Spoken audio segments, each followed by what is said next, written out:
the United States leaving NATO. It's the geopolitical question that keeps defense experts, world leaders, and even regular people up at night. Since 1949, NATO has been the backbone of Western security, and the U.S. has been its beating heart, pumping in billions of dollars, thousands of troops, and unmatched military might. But what if America walked away? Today we're diving into that scenario.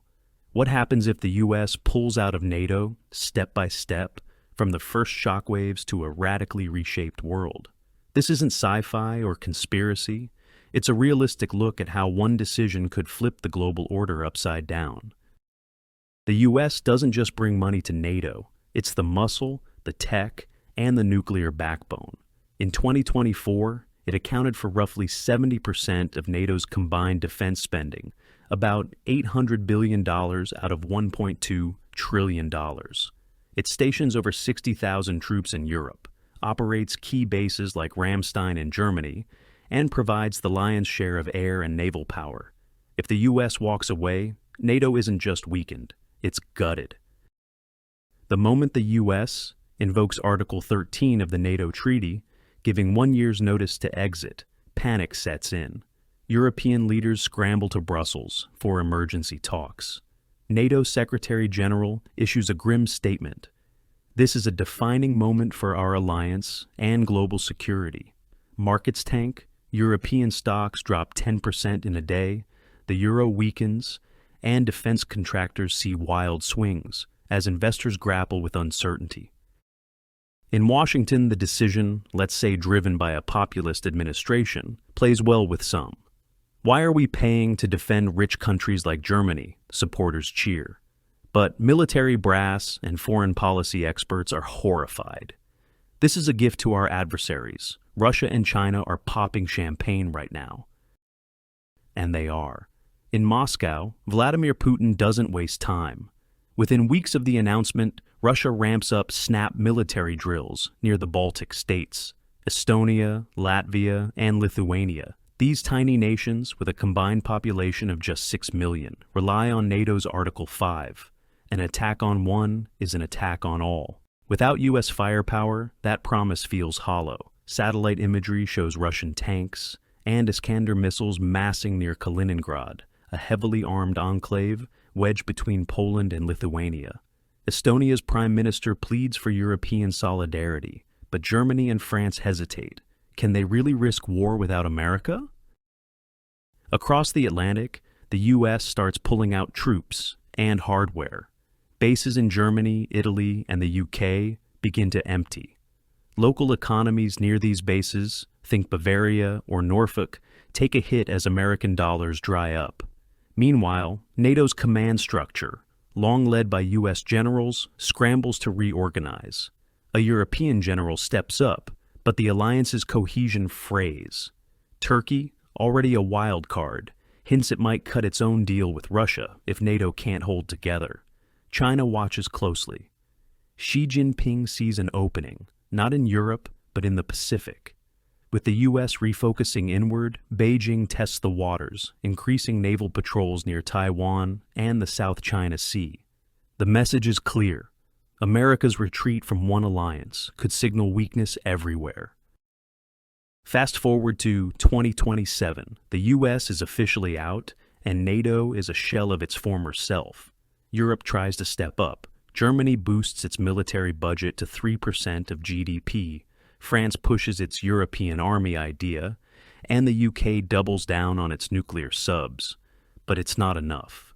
Building a unified defense takes years, not months, and Europe's fractured politics slow everything down. Eastern European nations like Poland and Romania, closest to Russia, feel abandoned. Some start cozying up to the US bilaterally, begging for private security deals. Think American mercenaries or missile defense leases. Russia seizes the moment. In 2028, it stages a border incident in eastern Ukraine or the Baltics. Say, a cyber attack blamed on separatists that knocks out power grids. NATO's remaining members debate a response, but without U.S. leadership, they're paralyzed. France and Germany push for diplomacy. Poland and the Baltics demand action. Russia doesn't invade outright. It doesn't need to. It just keeps pushing, testing how far it can go. Hybrid warfare, disinformation, cyber attacks, troop buildups becomes the norm. The Baltic Sea turns into a Russian playground, with NATO navies outmatched. In the Middle East, Turkey flexes its muscles. Without U.S. pressure to play nice, Ankara drifts further from the west, deepening ties with Moscow and Tehran. NATO's southern flank crumbles as Turkey prioritizes its own interests, such as more incursions into Syria or bullying Greece over Aegean islands. The alliance's unity, already shaky, splinters. Meanwhile, the U.S. faces its own headaches. Allies like Japan and South Korea, spooked by the NATO exit, question America's reliability. Seoul accelerates its own nuclear program, whispering, "If the U.S. won't protect Europe, will it protect us against North Korea?" Japan boosts its military, but tensions with China skyrocket. The Indo-Pacific becomes a powder keg, with the U.S. stretched thin, trying to reassure partners without formal alliances. Economically, the fallout bites. Europe's defense spending spree strains budgets. Germany's debt balloons, and smaller nations like Latvia cut social programs to buy tanks. Global trade takes a hit as security fears disrupt shipping lanes, especially in the Arctic, where Russia asserts dominance. The U.S., hoping to save money by leaving NATO, finds itself spending more to counter threats alone. By 2030, the world looks unrecognizable. NATO limps along as a European-only club, but it's a shadow of its past. Without U.S. nuclear deterrence, France and the UK expand their arsenals, sparking a mini-arms race. Some Eastern European states, desperate for protection, form a rival bloc, aligned loosely with the U.S. But outside NATO's framework, trust in collective defense is dead. Russia emerges as Europe's boogeyman. It doesn't conquer territory outright, but carves out a sphere of influence from Belarus to the Black Sea. Finland and Sweden, once neutral, join NATO in a panic, but the alliance's weakness limits their security. Moscow's energy leverage, gas pipelines, and oil exports tightens its grip on Europe's economy. Germany, reliant on Russian gas, despite green promises, grits its teeth and pays up. China, meanwhile, dominates Asia. With the U.S. less committed globally, Beijing's Belt and Road Initiative swallows up smaller nations. Taiwan's fate hangs in the balance, maybe not invaded, but economically choked into submission. The U.S., focused on homeland defense, builds a Fortress America strategy. Massive border security, cyber defenses, and a beefed-up navy. But its global influence wanes. The dollar loses ground as the world's reserve currency, with the euro and yuan gaining traction. New alliances emerge. India, Brazil, and Japan form a loose democratic axis to counter China and Russia, but it lacks NATO's cohesion. The Middle East fractures further. Saudi Arabia and Israel team up against Iran, but without U.S. mediation, proxy wars flare.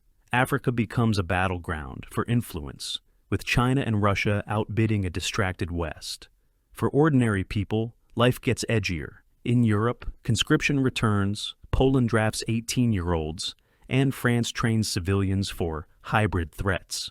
In the U.S., isolationism reigns, but so does paranoia, as more surveillance, more militias.